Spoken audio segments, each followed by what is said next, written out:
ಮನೆಯೊಂದರ ಬಾಗಿಲು ಮುರಿದು ಮನೆಯಲ್ಲಿದ್ದ ಲಕ್ಷಾಂತರ ರೂಪಾಯಿ ಮೌಲ್ಯದ ಚಿನ್ನಾಭರಣ ಹಾಗೂ ನಗದನ್ನು ಕದ್ದು ಪರಾರಿಯಾಗಿರುವ ಘಟನೆ ಭಟ್ಕಳ ತಾಲೂಕಿನ ತಲಂದಾ ರಸ್ತೆಯ ಮಣ್ಕುಳಿಯಲ್ಲಿ ನಡೆದಿದೆ. ಜಗದೀಶ್ ದೇವಯ್ಯ ನಾಯ್ಕ್ ಎನ್ನುವರ ಮನೆಯಲ್ಲಿ ಕಳ್ಳತನವಾಗಿದ್ದು, ಇವರು ತಮ್ಮ ಸಂಬಂಧಿಕರ ಮನೆಗೆ ತೆರಳಿದ ವೇಳೆ ಘಟನೆ ಸಂಭವಿಸಿದೆ. ತಲಂದಾ ರಸ್ತೆಯ ಮಣ್ಕುಳಿಯಲ್ಲಿರುವ ಜಗದೀಶ್ ದೇವಯ್ಯ ನಾಯ್ಕ್ ಅವರ ಮನೆಯ ಮುಂದಿನ ಲಾಕ್ ಮುರಿದು ಒಳನುಗ್ಗಿದ ಕಳ್ಳರು ಮನೆಯ ತುಂಬಾ ಖಾರದ ಪುಡಿ ಹರಡಿ ಬಳಿಕ ಮನೆಯಲ್ಲಿದ್ದ 5 ಲಕ್ಷಕ್ಕೂ ಅಧಿಕ ಮೌಲ್ಯದ ಚಿನ್ನಾಭರಣ ಹಾಗೂ 4 ಲಕ್ಷ ನಗದು ಕದ್ದು ಪರಾರಿಯಾಗಿದ್ದಾರೆ. ಸ್ಥಳಕ್ಕೆ ಶ್ವಾನದಳ, ಬೆರಳಚ್ಚು ತಜ್ಞರು ಭೇಟಿ ನೀಡಿ ಪರಿಶೀಲನೆ ನಡೆಸಿದ್ದಾರೆ ಹಾಗೂ ನಗರ ಠಾಣೆಯ ಸಿಪಿಐ ದಿವಾಕರ್ ಮತ್ತು ಸ್ಥಳ ಪರಿಶೀಲನಾಧಿಕಾರಿ ರಮೇಶ್ ಭೇಟಿ ನೀಡಿದ್ದಾರೆ. ಭಟ್ಕಳದ ನಗರ ಠಾಣೆಯಲ್ಲಿ ಪ್ರಕರಣ ದಾಖಲಾಗಿದೆ.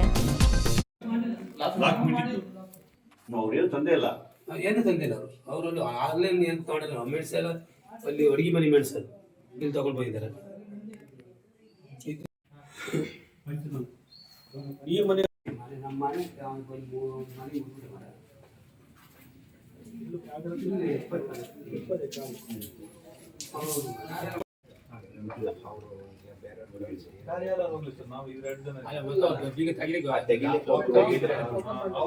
ಸಭಾಚೇರಿ ಇಲ್ಲವ ನಾಳೆ ಸಭಾಚೇರಿ